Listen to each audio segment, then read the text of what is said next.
बिस्मिल्लाहिर्रहमानिर्रहीम, अस्सलाम वालेकुम वरहमतुल्लाहि वबरकातुहू। काबिल एहतराम दोस्तों बुजुर्गों, आज बहुत अहम मसला कारोबारी एतबार से, रहन सहन के एतबार से बहुत ज़रूरी है, जिसको मैं आज आपके सामने बयान करने की कोशिश कर रहा हूँ। गिरवी रखने के मसाइल। आजकल इसका हमारे माशरे में बड़ा रिवाज हो रहा है। रहन रखना, अरबी में उसको रहन कहते हैं और उर्दू में उसको गिरवी रखना कहते हैं। गिरवी रखना, कोई मकान गिरवी रख रहा है, कोई दुकान गिरवी रख रहा है, कोई मोटरसाइकिल गिरवी रख रहा है। इसी तरीके से खेत भी गिरवी रखने का बहुत से इलाकों में रिवाज है।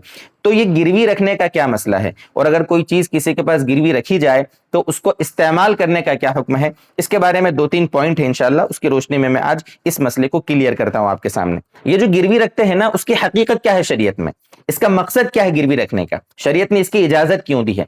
तो उलमा ने लिखा है कुरान और हदीस की रोशनी में कि गिरवी रखने का मकसद ये होता है कि आदमी जब कर्ज लेता है किसी से, तो सामने वाले को उस पर उतना एतमाद नहीं होता, भरोसा नहीं होता, कर्ज वापस करे न करे, तो अमानत के तौर पर इसको कह लो, या जमानत के तौर पर, डिपॉजिट के तौर पर, भरोसे के तौर पर, वसीके के तौर पर कोई चीज उसको दे दी जाती है कि भाई अगर वक्त पे कर्ज अदा नहीं कर पाया तो उसको पहले हम कहेंगे भाई कर्ज दे दे हमारा, एक बार दो बार, एक मुअय्यन मुद्दत तय करने के बाद फिर ऐसा लग रहा है कि सामने वाला कर्ज अदा नहीं कर पा रहा है, तो उस सामान को बेचकर हम अपना कर्ज वसूल कर लें। ये एक अमानतदारी के तौर पर, वसीके के तौर पर, भरोसे के तौर पर इस तरह गिरवी रखने की शरीयत ने इजाजत दी है। पता ये चला कि जिसके पास गिरवी वो चीज रखी जाती है वो उसके पास अमानत होती है। ठीक है, मसलन मैंने आपसे 10,000 रुपए लिए और अपना मोबाइल आपके पास गिरवी रखा, तो मेरा मोबाइल आपके पास अमानत है, और आप जानते हैं कि अमानत की चीज को इस्तेमाल करना जायज नहीं है। अगर मैं आपके पास कोई चीज अमानत रखता हूं, कोई भी चीज, तो आप क्या करेंगे, उसको अपने पास संभाल के रखेंगे, इस्तेमाल नहीं करेंगे, है कि नहीं। तो ये भी जो गिरवी रखी हुई चीज होती है ना, वो भी अमानत होती है। फिर जब अमानत की चीज है उसको इस्तेमाल कैसे कर रहे हैं। इसलिए मेरे दोस्तों, गिरवी रखी हुई चीज को इस्तेमाल बिल्कुल नहीं करना चाहिए। अगर गाड़ी उसने गिरवी रखी है, आप उसको लॉक लगा के अपने पास रख लें। साइकिल रखी है, साइकिल अपने पास रख दें संभाल कर कहीं पर। मोबाइल रखा है, आप उस मोबाइल को अपने पास बंद करके रख लें सेफ, 2 दिन 4 दिन 8 दिन, जितने दिन का उसने बोला मोबाइल आप चला नहीं सकते हो। आप कहोगे फिर फायदा क्या, हमने जो उसको कर्ज दिया उसका फायदा क्या। मेरे दोस्तों, फायदा, आपने जो उसको कर्ज दिया है तो उसका आपको सवाब मिलेगा ना। अगर आपने कोई चीज कर्ज दी है और उसके बदले में उससे आपने वो कोई भी चीज गिरवी रखी है, और अगर आप उसको इस्तेमाल करोगे तो आपने जो कर्ज दिया है उसके बदले आप तो नफा हासिल कर रहे हो। और मशहूर जुमला है, आप जानते हैं, हर वो कर्ज जो नफे को लाए, मतलब जिस कर्ज के जरिए आप नफा उठाएं, वो तो हराम है ना, वो तो सूद में आएगा ना। लोग मकान गिरवी रख देते हैं 2 लाख 5 लाख रुपए में, और फिर उसमें बगैर किराए के रह रहे हैं। और या कभी कभी दिल को समझाने के लिए जबरदस्ती 100 रुपए 200 रुपए 500 रुपए ये किराया तय कर लेते हैं, हालांकि उस मकान का 5,000 8,000 किराया है, और 100 200 500 रुपए किराया तय कर लिया और कह रहे हैं हम तो किराए से रह रहे हैं।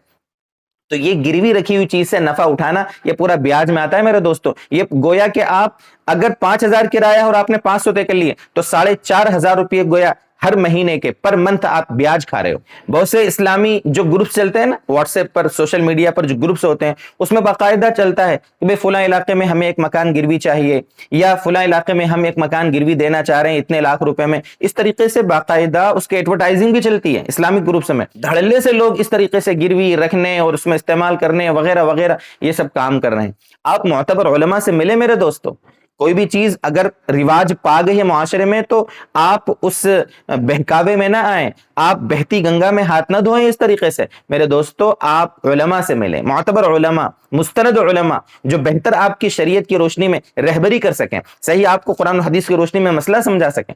जो चीज चल गई है, बस लोग समझते हैं कि भाई जायज है, ये कह के चल पड़ते हैं कि फुला भी तो कर रहे हैं, वो फुला साहब भी तो कर रहे हैं, वो फुला हाजी साहब के फुला, मतलब इस तरीके से चल पड़ते हैं। नहीं मेरे दोस्तों, दीन हमारा लोगों के देखा देखी नहीं है। दीन हमारा कुरान हदीस की रोशनी में सही जो मुअतबर उलमा हमारे सामने पेश करें, वो दीन है मेरे दोस्तों।